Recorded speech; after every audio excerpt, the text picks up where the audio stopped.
We only paid $40 for that entire visit.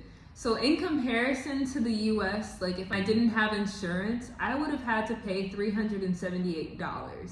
I only paid $40 for this entire visit, and I was just like, how?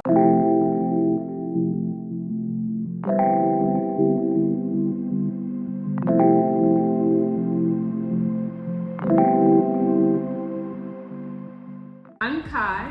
And I'm Koyo. And you're watching Life with the Lyles. So we've been living in Morocco for 3 weeks now. We're getting a little bit more settled in. And we just want to talk to you about the main differences that we've noticed between living here compared to living in the US.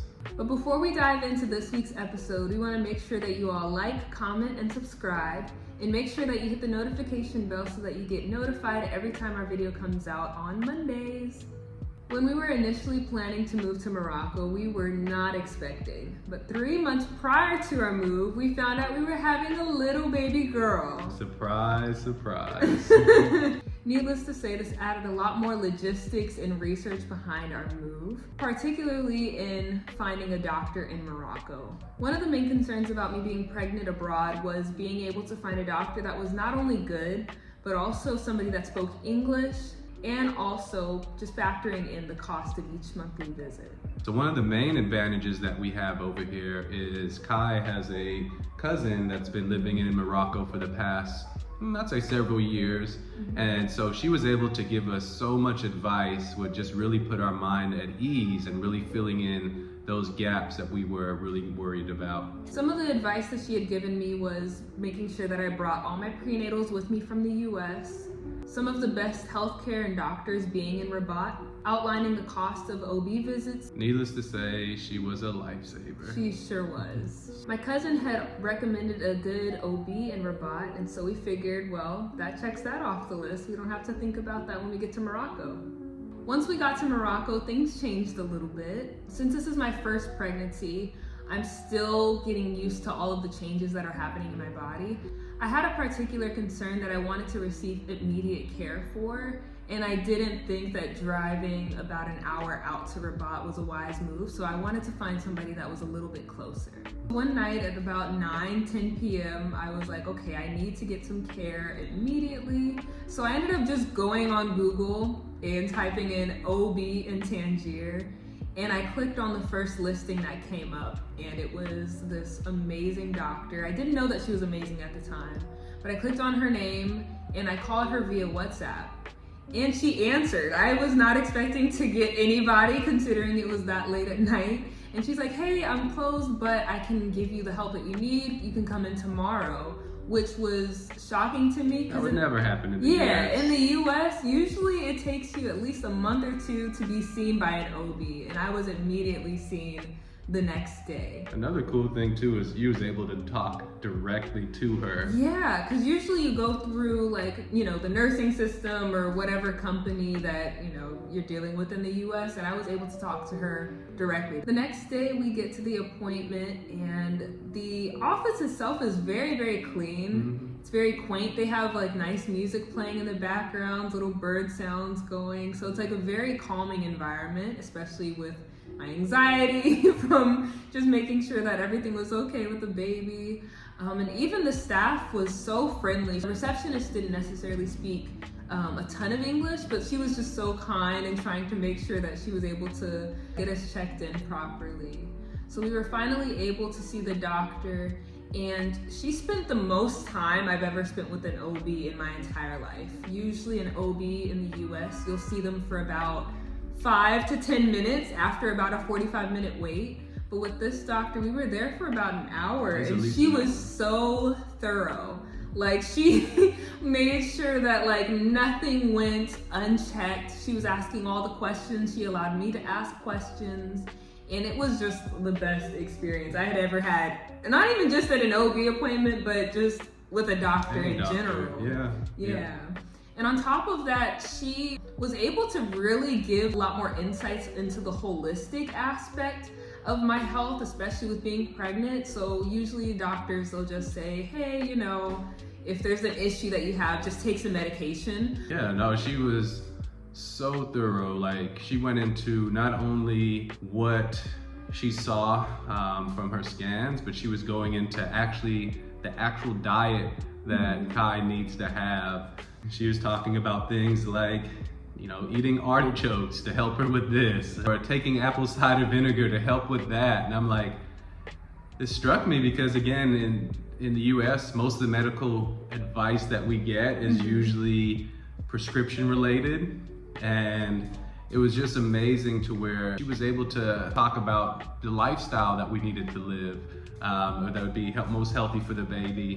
Not only that, this doctor was the most amazing person in the world. Like, she was the sweetest. So sweet. She was so friendly. Like, it was like we made a friend that was able to. She felt like an auntie. She felt like, yes. I mean, even to the point she was like, after the baby is born, make sure you bring her back so I can see her. She wanted to meet her. Like, I absolutely love this woman. Yeah, she gave us even recommendations for food. Like, we honestly spent like a good amount of time just talking about food recommendations, things to do in the area. So she just like cared about not just me, not just the baby, but like us as a couple being acclimated in the new city. She also tell you, like, she gave you her number to where she's like, call her anytime. Yeah, she's like, if you have any questions, like, text me via WhatsApp, I'll get back to you. She's like, it may not be immediate, but like, I'll respond if you need to come in again. Like, she was on it. Yeah, we ended by getting the biggest hug ever, and yeah, it was just amazing. And so yeah, it was honestly the best thing to have found her, because again, she speaks fluent English, so there was no issues with the language barrier. She was very thorough and just a great OB. Oh, can't forget this. What's that? We only paid $40 for that entire visit. So in comparison to the US, like if I was in the US and I didn't have insurance, I would have had to pay $378. I only paid $40 for this entire visit, and I was just like, how? Like, this is the best care I've ever received, and I'm only paying $40. Like, I need to be paying triple that at least. And so obviously we haven't got to see everything medically related or the medical system in Morocco, but from our experience, the quality of care is just as good here as it is in the US, if not better. So we mentioned that the cost of the doctor visit was only $40. But since we're on that subject, let's just talk a little bit more about how far the money goes, how the exchange system works here in Morocco. First thing to note is that it is a very cash-heavy society. And when I say cash-heavy, I mean physical dollars. We're so used to in the US just kind of scanning our card, and there would almost be months that would go by before I would actually hold a physical dollar. I can't remember in my the hand. last time I had actual cash in America. Yeah. Out here though, it's very different in the fact that if you're gonna live here or if you're visiting here, to actually have physical cash in hand. So with that being said, before we actually flew over here, we withdrew money out of our ATM and planned to exchange it once we get into the country. Once we landed, went through customs at the airport, they usually have currency exchanges in the airport, to where we find out kind of in hindsight that it's probably not the best thing as far as the expense of exchanging our money in the airport. And so we have a little bit of a life hack that is gonna save you a few bucks once you get here and visit for yourself. Once we got here, we found an exchange booth within the airport that ended up charging about 10% of whatever the amount of money that we wanted to exchange. We thought that was a good deal. We were like, yeah, cool, that's not a lot, whatever. Yeah, so we'll kind of. In hindsight though, that was not the case. Mm-mm. We ran out of cash at that time, or dirham. And so we had to go and find an ATM immediately. And Koyo went and found one. He went to the Bank of Africa, and he came back and he was like, you'll never guess how much they charged me to take out money. Bottom line, it was much better to pull money out of the Bank of Africa than to actually take physical money here and exchange it. So it was closer to a 2 to 3% charge compared to a 10% charge at the airport. Now, after exchanging our money, now that we have Moroccan dirham in hand, you realize how far the US dollar goes once you're here. And so I realized how much more affordable things are here compared to the US. And as you know, and as you're probably experiencing right now, things over the past few years in the US has gotten extremely expensive. And so it was such a shock to see everything from going and eating at a restaurant to taking a cab to going grocery shopping. Everything was just so inexpensive. For every dollar, it exchanges to be 10 Moroccan dirham. One thing about me personally is I'm a little bit of a health nut, right? And so like one thing that I noticed right away here is that all the juices are freshly squeezed. And so I saw this stand that was squeezing fresh pomegranate juice, and I love pomegranate juice in general. So I was like, I gotta try some of that out. So walked over, got a cup of pomegranate juice. A big cup. A big cup, yeah, pomegranate juice. And he said, hey, it's 20 dirham. And I had to I did a double take and asked him, making sure that I heard him correctly. And he's like, yeah, it's 20 dirham. And so again, for a big cup of pomegranate juice, it cost me about $2 for that. Which would have easily been $15 to $20 in the US. Easily. Yeah. And that's one thing, is that all of the juices out here, from like orange juice to pineapple juice, is freshly squeezed, which is amazing. And inexpensive. Yeah. Catching a cab, or we just ordered their version of an Uber, and we were pretty far out of town. And that Uber, it's probably about a 25-minute to 30-minute Uber drive, cost us about $4 to get to where we wanted to go. Even my barber, I was so nervous. That was another thing. I was like, okay, I know I have different texture here than people that live in Morocco. And so I was very nervous, and I'm very particular about my barber and where I get my hair cut. So that was a huge concern for me moving here, was how in the world am I gonna find a barber? How am I going to explain to him how I want my hair to be cut? And in my mind, I was thinking like, yo, I'm probably gonna have to grow a big old afro, or I'm gonna have to get some locks, or I'm gonna have to learn to give myself a fade, which I don't want to do that, y'all. I was gonna be tore up if I had to do that, but we had a strategy. Any person that had textured hair or was more darker skinned, we walked up to them and we're like, hey, where do you get your hair cut? Which was somewhat of an issue because there's a language barrier. A lot of them speak French and Arabic, like we mentioned in previous videos.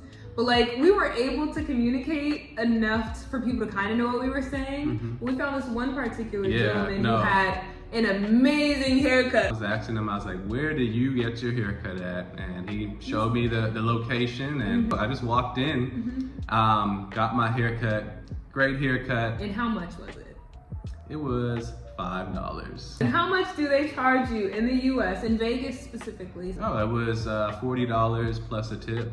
And so I was very happy with that. Now we're going to pivot into a few other things that we found that were different about Morocco than living in the US. The first being that they pray 5 times a day.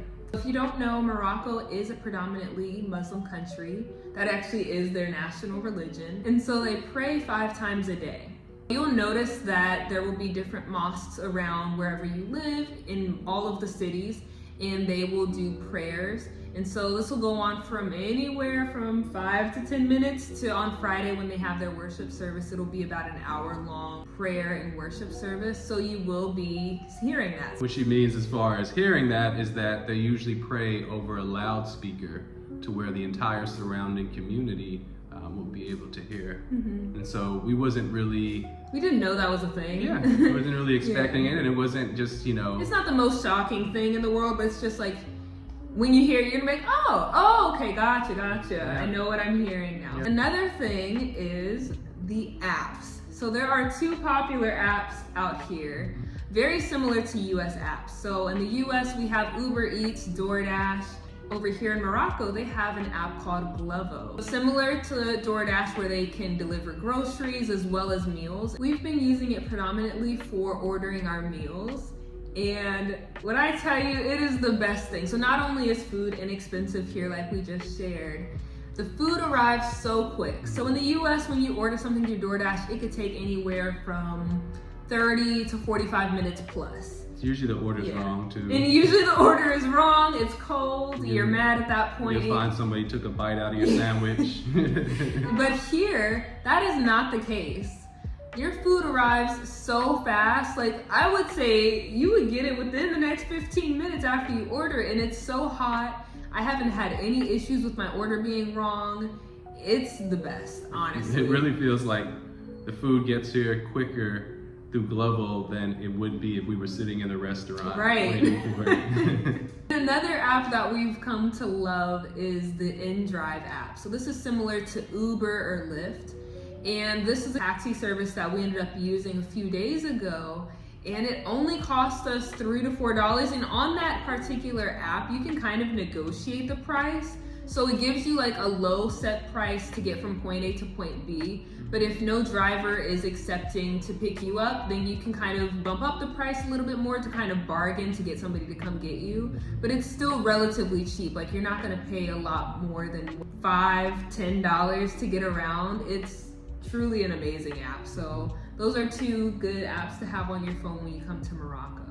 Another cool and different thing that we've noticed in Morocco that is so different than the US is that they have motorized window shades. And I'm pretty sure they have them in other countries, but specifically Morocco, they have it. And in the US, we have blinds, we have curtains that we use, which is fine, but light still gets in, so you have to like go out of your way to go and buy blackout curtains. And so it's additional money that you have to spend. And actually, I have a very funny story too. When we first got here, we have like literal like linen curtains over our blinds that you can still allow light to come in from outside. So Kai was so distraught because she's a very light sleeper, and she's like, how am I going to sleep? Like, we can see light coming inside, and the worst part is like as soon as the sun goes up, it's just like that light is going to wake us up at dawn every single day. And so she was so distraught. Then we saw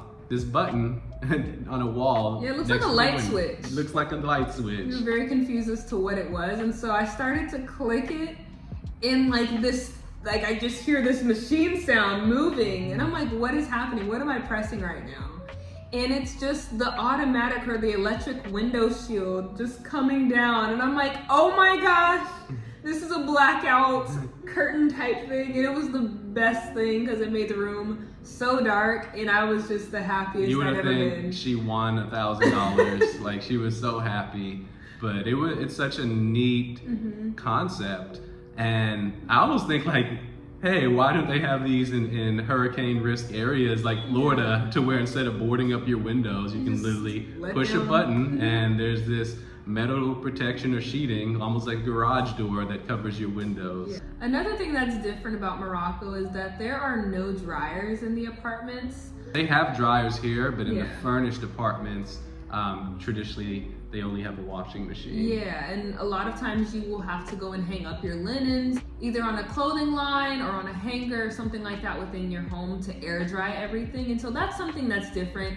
For some, it could be seen as an inconvenience because it's like, you know, having a dryer is pretty quick, but it's efficient and it saves electricity. I'm from the Bahamas anyway, so I was a little used to that already, so it wasn't bad for me. Yeah, so just something different. The last major difference that we're going to talk about on this video is working remotely while abroad. Overall, not much changes. The main thing that was different for me was the time difference. My clients all live in the US, and so we're an average of 6 hours ahead of people living on the eastern side of the US, all the way to 9 hours ahead for people living Pacific time.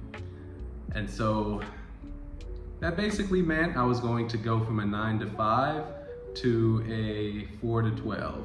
And so I'd essentially be working nights, and so I wasn't sure how that would work out for me. Will I be able to concentrate at later hours of the day and be able to focus the way that I need to? And it's been just fine.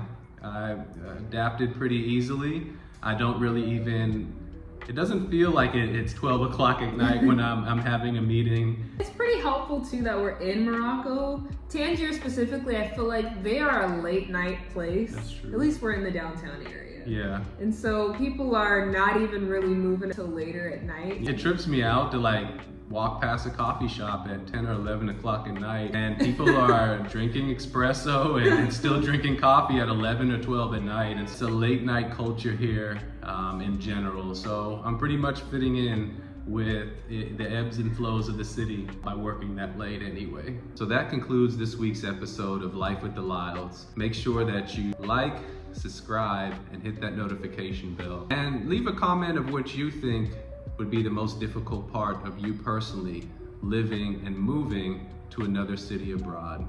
Peace!